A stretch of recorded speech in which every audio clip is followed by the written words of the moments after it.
Good evening, detectives. Over the past several weeks, investigators have worked to establish what happened inside Office 214 on the evening of June 8th. While significant progress has been made regarding the physical evidence surrounding Professor Hammond's death, recent developments suggest the answers we have been seeking may not lie within Blackwood Academy at all. The Broward County Digital Forensics Unit has successfully accessed portions of the encrypted flash drive recovered from Professor Hammond's office. Recovered files contain references to Crosspoint Legal Advocacy Foundation, Benjamin Lyons, Vivian Cross. At this time, investigators have not yet determined how these names relate to Professor Hammond or the events of June 8th. Additionally, investigators have now reviewed previously unreleased surveillance footage, placing Dr. Herman Vale outside Office 214, approximately 30 minutes before Professor Hammond returned to her office, both to determine the purpose of Dr. Vale's presence outside Office 214, and because Dr. Vale is a historian whose research has focused on controversial criminal cases and their long-term historical impact, investigators requested a second interview. The following excerpts are taken from Dr. Herman Vale's second interview with investigators.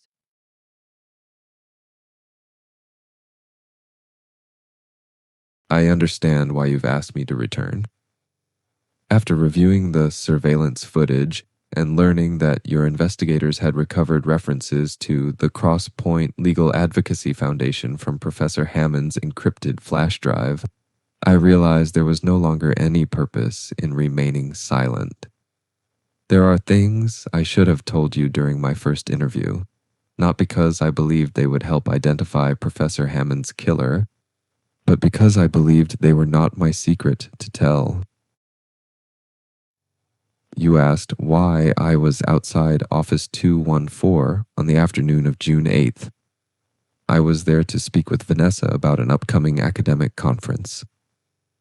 We had attended similar conferences together over the years, and I thought she might be interested in participating. As I approached her office, I saw Miss B. Langford leaving the area. I assumed she had simply finished speaking with Vanessa. When I reached the office, however, Professor Hammond was not there. Believing she had stepped away only briefly, I let myself inside to leave her a note.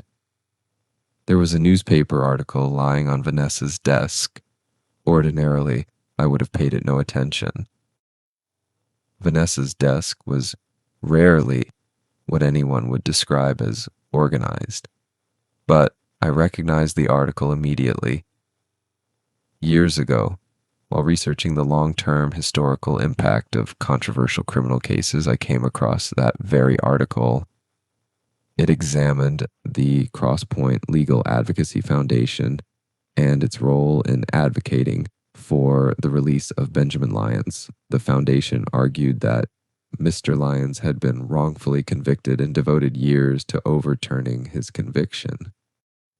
Eventually, those efforts succeeded. Benjamin Lyons was released.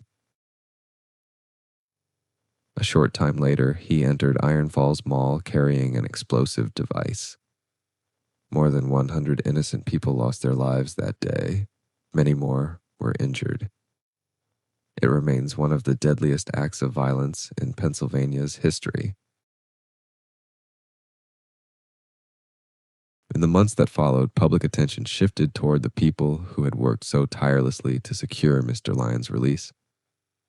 One individual in particular became the focus of extraordinary public criticism: Vivian Cross, executive director of the Crosspoint Legal Advocacy Foundation. The article included her photograph. I remember staring at that photograph for quite some time, not because I recognized Vivian Cross' work, but because I recognized the woman in the photograph. She was the same woman I worked beside every day, Professor Vanessa Hammond. For several days, I convinced myself I had to be mistaken. The conclusion seemed impossible, yet The more I reflected upon it, the more difficult it became to dismiss.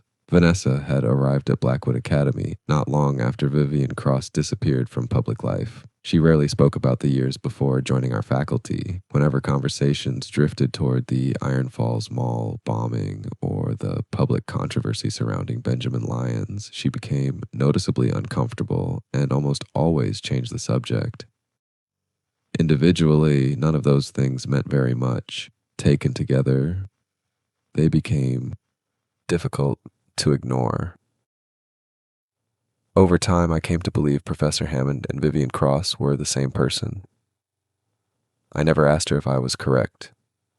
She never confirmed my suspicions. She didn't need to. There came a point when I believe we both understood that I knew. We simply never spoke of it. I considered Vanessa a dear friend. If I was wrong, I would have accused her of carrying an unimaginable burden. If I was right, then she had already carried that burden for years. I saw no kindness in forcing her to relive it, so I remained silent. On the afternoon of June 8th, seeing that article on her desk troubled me deeply. Vanessa had spent years leaving that part of her life behind. There was no reason for that article to be sitting on her desk unless something had changed. For the first time, I wondered whether someone else had discovered the truth. I cannot explain why I felt that so strongly. Perhaps it was instinct. Perhaps it was simply the look on her face during the days leading up to her death. She seemed distracted, watchful, as though something weighed heavily on her mind. I wanted to warn her. So I wrote a note. 2 words. Be careful. I left it on her desk and returned to my office. I never imagined it would be the last opportunity I would ever have to protect my friend. Detectives? Dr. Vale's statement fundamentally changes the direction of this investigation. Until now, our efforts have focused primarily on reconstructing the events of June 8th and identifying the individual responsible for Professor Hammond's death. We now have reason to believe those answers may lie years earlier.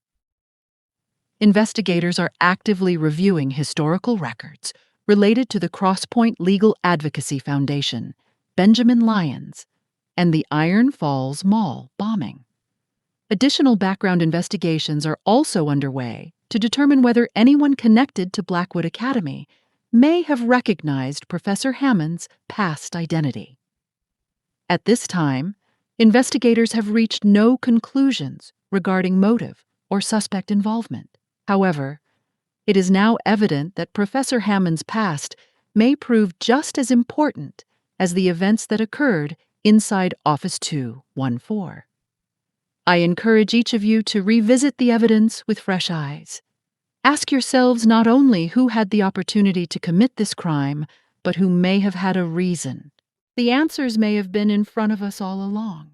Thank you for your continued dedication to this investigation. I'll be in touch as soon as we have additional developments. Good luck, detectives.